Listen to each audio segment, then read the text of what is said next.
nama saya Seftiyani dari program studi Pendidikan Teknik Mesin 2019, Fakultas Keguruan dan Ilmu Pendidikan Universitas SRIWIJAYA. Baiklah, pada video pembelajaran kali ini saya akan membahas tentang pengelasan SMAW. Adapun tujuan dari video ini adalah untuk memenuhi tugas akhir dari mata kuliah Praktik Las Busur dan Asetilin. Di sini saya akan menjelaskan pengertian dari pengelasan. Pengelasan merupakan sebuah proses penyambungan logam dengan cara mencairkan sebagian logam induk dan logam pengisi dengan atau tanpa tekanan dan dengan atau tanpa logam penambah dan menghasilkan sambungan yang kontinu.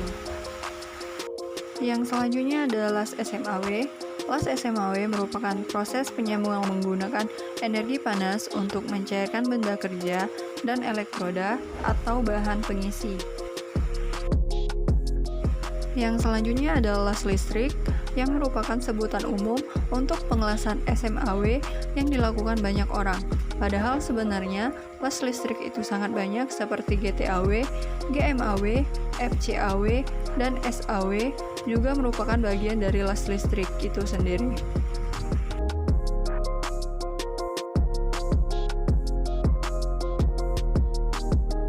Baiklah, di sini saya akan menjelaskan S.Pd dalam proses pengelasan. Yang pertama ada kacamata las yang berfungsi untuk melindungi mata dari sinar yang dihasilkan dalam proses pengelasan dan juga percikan api yang dihasilkan dari proses pengelasan.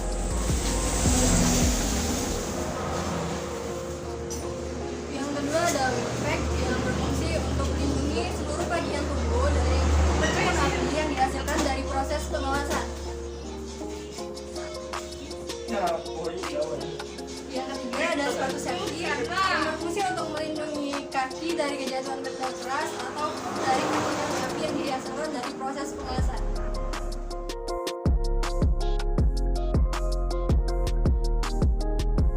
Baiklah, di sini saya menjelaskan komponen-komponen dalam las SMAW. Yaitu yang pertama ada mesin las.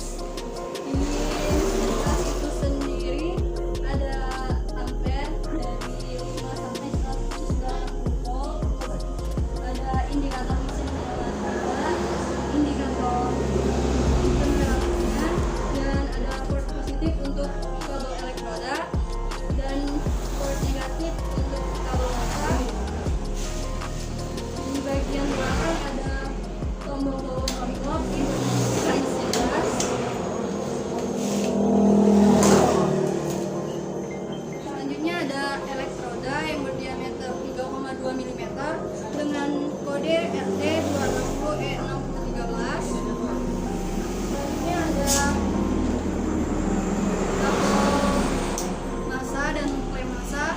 Kabel massa berfungsi untuk menghantarkan arus listrik ke benda kerja dan klem massa berfungsi untuk menjepit kerja.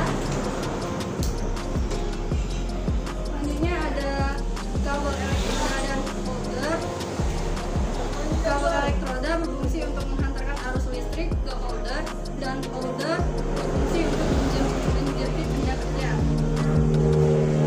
Selanjutnya ada alat bantu dalam proses pengelasan yaitu sikat baja yang berfungsi untuk membersihkan kotoran yang dihasilkan dari proses pengelasan.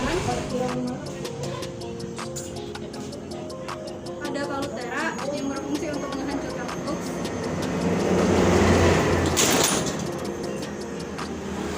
Ada tang yang berfungsi untuk menjepit benda-benda yang bersifat panas.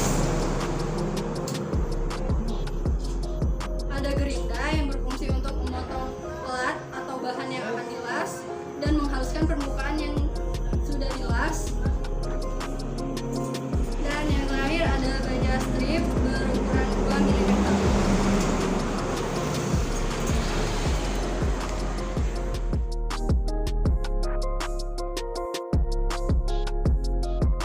Baiklah, sebelum melakukan proses pengelasan, saya akan memotong benda kerja dengan